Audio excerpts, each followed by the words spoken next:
Hello everyone, I'm Anusha. In this video, you'll be knowing about the concepts like Jlist and then Jcombobox. So what is a Jlist? So here the object of this Jlist class, is going to represent a list of this text items. Here the list of this text items can be set up to that user, so he can choose either one item or else the multiple items. Okay, so whatever the text item that it is going to get displayed in this J list, so the user can choose either one item or else multiple items. So it is going to inherit a J component class. Okay, and if you come across with the package, so we will be making use of the package called Java x.swing package for the representation of this JList class. Okay, so this is how we are going to declare this JList class. Public class JList, so extends J component. As I already told you that this JList class is going to make use of the J component class. No, that means it is inheriting the J component class. No, so that's why it has been represented like extends J component, and also it is going to inherit the properties of the interfaces called scrollable and then accessible. So that's why it has been represented like implements scrollable and then accessible. See, as it is a list which is consisting of a text items, so it has been represented with the scrollable and accessible interfaces here. Before going to this example, so here we have to know that what are the constructors that we are going to use in this JList. So first one is JList. Here it is going to create a JList with an empty read-only model. Okay, whereas JList array list data is going to create a JList that is going to display the elements in a specified array. Okay, whereas the third type of constructor called JList list model, that is, it is going to create a JList that displays the elements from the specified model, non-null or specified model. Okay, and whereas coming to the methods which we are using here is nothing but add list selectional listener, get selected index, and get model, and set list data. This is a type of models methods we are going to use. Okay, so these are all used for adding a listener to the list, and with returning the smallest selected cell index from the list. Okay, and it is going to return the data model that is holding the list of items, and also it is used to create the read-only list model. Likewise, we are having the so many methods that we can able to use in this JList.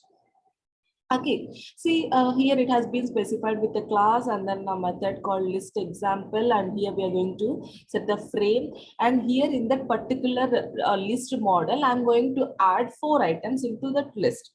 Okay, so I'm trying to add 4 items into the list. Okay, so then I'm just setting the bounds of that whatever the list of representations it is having. For that one, for each and every text item, I'm going to specify the boundaries. Okay, so what is the size? Okay, and what is the boundary, like that I'm going to specify each and everything. Okay, so this is how it is going to represent in the JList. Okay, here whatever the elements, that means the text items which I have added in that list, it will be displayed over here. So here the user can able to choose either a single text item or else a multiple text item.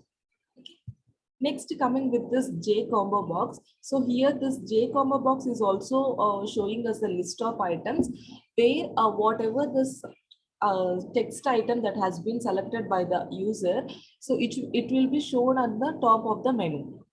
Okay, the main difference between this Jcombobox and JList is nothing but here the user can able to select one item or else multiple items, whereas in this Jcombobox, so the user can able to select only the one item and that will be shown on the top of the menu. Okay, so here also we will be making use of a package called Java x.swing, and then so it will be implementing the that means it is going to inherit the properties of a J component. Okay, and also it will be inheriting the properties of interfaces like item selectable, list data listener, action listener, and then accessible. So this is how we are going to declare the Jcombobox. Public class Jcombobox, it is going to extend J component implements item selectable, list data listener, action listener, and then accessible. So this is a class, and these are all the interfaces that it is going to inherit. Okay, so in this example, here I'm just going to specify a new frame, and I'm going to list the text items called, so I have just mentioned the 5 different types of countries over here, and from these 5 countries, the user can able to opt for only one country that he is living. Okay, and then so he is now having an option to place that selected text item on the top. Okay, for that also I have set the boundaries. Okay, and then so I have just added or specified the size and also boundaries also. So if I try to run this example, so I'll be getting this output like this. See, so this is the list of text items. So from this list of text items, the user can able to choose only one text item, and that will be placed in this menu. Okay, here if you click on this button, in the sense we will be getting this menu. So from this menu we need to, that means the pop-up menu will be come. So from after coming this representation, we will be selecting this text item, and this will be shown at the top of the menu over here. Okay, so this is the only difference between the Jlist and Jcombobox. In the Jlist, so the user can able to choose either one item or else a multiple items, whereas in the Jcombobox, here the user can able to choose only one text item, and that will be placed on the top of the menu. Okay, so that is what about the Jlist and Jcombobox is meant for. Thank you.